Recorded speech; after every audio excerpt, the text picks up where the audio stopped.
Hey everybody, hope everyone had a great weekend.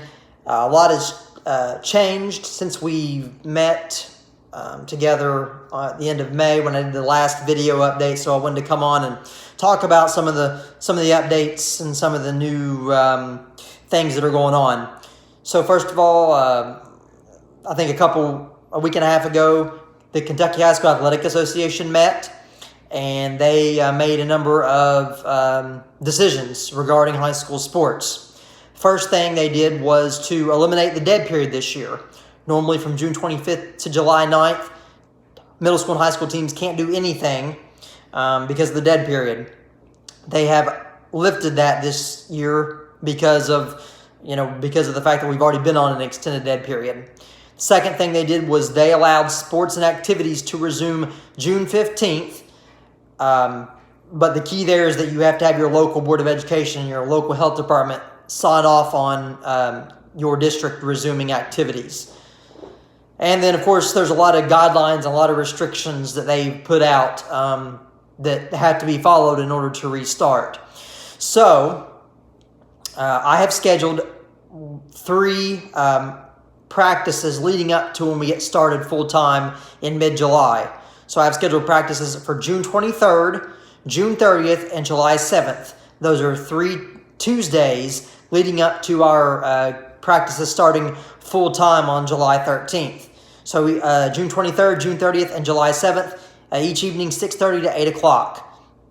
If something is already scheduled, I realize these practices weren't on any schedule I'd given before, so obviously if there's any vacation scheduled or any plans that you and your family already have, that's not a problem at all if they can't be there really for any reason. So if you have something planned, don't worry about it. I don't want you to cancel anything because of these, but I did want to take the opportunity to get the team together for a few reasons. I think it could be pretty beneficial.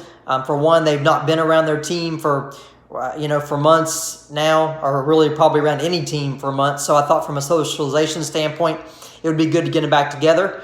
Number 2, I think it's just good to run with a group. I mean, even though we're going to have to stay 6 feet apart and all those other guidelines, I still think it's a good thing to get back and run with your team. And will hopefully motivate them to do more of the summer running if they've not been doing as much as they should. And the third benefit is that it's going to kind of let them see the guidelines and the rules we're going to have to follow on a daily basis on July 13th.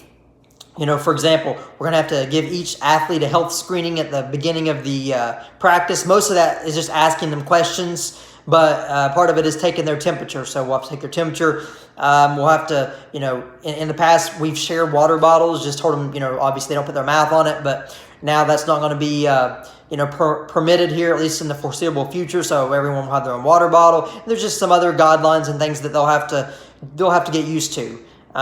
So I should mention that those 3 practices are dependent on the board and the health department approving us to be able to return to having sport activities. The school board meets this week, so if something were to happen and they wouldn't approve our return, then I'll have to reach back out to you and cancel those practices. But as long as the school board approves it, I wanted to go ahead and get those dates out for you. So if you didn't have anything planned, you could go ahead and mark that on your calendars.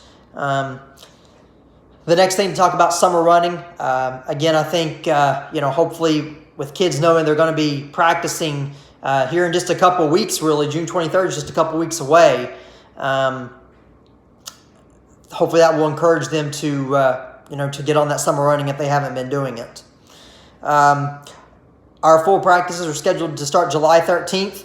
I mentioned that these summer practices will give us the opportunity to kind of see how practices are going to run here with these temporary guidelines because of COVID-19. I should mention too that, I know a lot of our athletes are multi-sport athletes and the rules are different for every sport. So the rules for cross country, which is considered a low touch, no contact sport, they're different from rules for other sports that like basketball and volleyball. Those sports are considered, high contact indoor sports. So every sport's going to have different rules and different guidelines. So we just want the parents and the athletes to keep that in mind. What you're allowed to do in one sport could be a little different from a different sport. So as we look towards that July 13th date where we start our full-time practices going pretty much 5 days a week, I did want to remind everyone of sports physicals. If those physicals are expiring, they have to be within a year. So I can probably look and see when the physical expires. But if it's sometime in July, we just need to be aware of that and be sure we get those updated so that they're not more than 1 year, more than a year out of date. That's pretty much all I have. I'm looking forward to seeing hopefully most of our team on June 23rd. I think it'll be a good opportunity to get together and see each other and get a little run-in as a team. That's going to be it for now. I may drop in closer to that first practice on June 23rd, possibly. But if not, hope everyone has a great week, and we'll see you in a couple weeks.